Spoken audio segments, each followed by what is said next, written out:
ગઈકાલે મોકડ્રીલ દરમિયાન વિવિધ વિસ્તારોમાં સાયરન ગુંજી ઉઠ્યા બાદ અડધો કલાક અંધારપટ છવાયું હતું। વડોદરા શહેરમાં યુદ્ધ અભ્યાસ હેઠળ સિવિલ ડિફેન્સ અંતર્ગત મોડી સાંજે 7:30 કલાકે તૂટક સાયરનની ગુંજના પગલે બ્લેકઆઉટ થયું હતું। શહેર અને જિલ્લાના નાગરિકો આતંકવાદ વિરોધી લડાઈમાં જોડાઈ સ્વયંભૂ અંધારપટમાં જોડાયા હતા।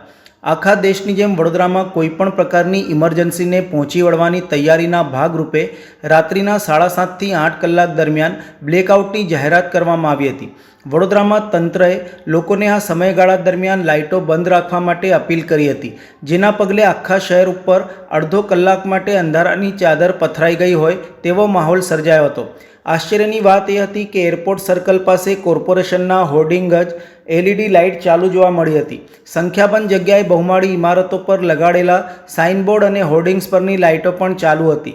સાયરન વાગે અને સાયરન પૂરી થાય ત્યાં સુધી વાહન ચાલકોએ પણ રસ્તાની સાઈડ ઉપર વાહન પાર્ક કરીને અને લાઇટો બંધ કરીને ઊભું રહેવાનું જણાવાયું હતું, પણ બ્લેકઆઉટ દરમિયાન શહેરમાં વાહનોની લાઇટો ભાગ્યે જ કોઈએ બંધ કરી હતી।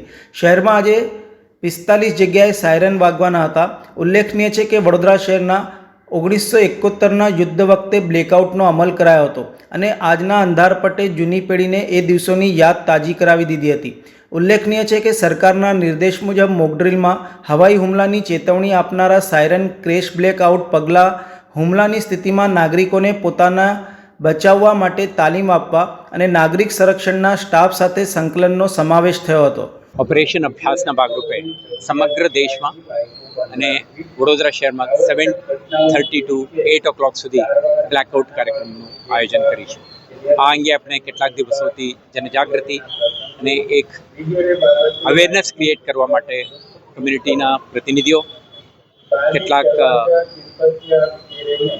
ઓર્ગેનાઇઝેશન્સ, કમર્શિયલ એસ્ટાબ્લિશમેન્ટ્સ, હોટેલ્સ, એમના દરેકના પ્રતિનિધિઓ સાથે એક સંવાદના ભાગરૂપે જનજાગૃતિ ઊભા કરવા માટે પ્રયાસો કરવામાં આવી છે। અમે પોલીસ વિભાગના ઉચ્ચ કોન્સ્ટેબલથી માંડીને કમિશનર સુધીના તમામ અધિકારીઓ પણ ભાગ લીધી છે।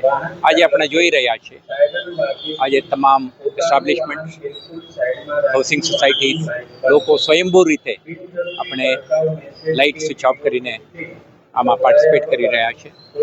તો પોલીસ વિભાગના અધિકારીઓ પણ દરેક જગ્યાએ એમના હાજરી છે, સતર્કતા છે, વિજિલન્ટ છે અને કોઈ પણ અનિચ્છનીય બનાવ ના બને તે માટે તાકેદારી રાખી આ ઓપરેશન અભ્યાસને સફળ કરવા માટે પ્રયાસ કરી રહ્યું છે।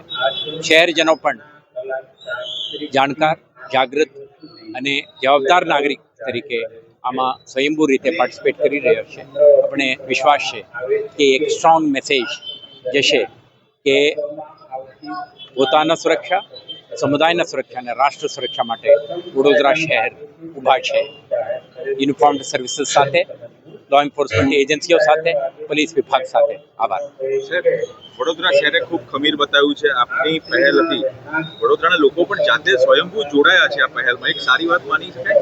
એબ્સોલ્યુટલી। અને જે રીતે લોકોનો સાથ સહકાર આપણે મોકડ્રીલ વખતે મળ્યું, આના કરતાં પણ વધારે સારી પ્રતિસાદ બ્લેકઆઉટ દરમિયાન પણ મળ્યું છે।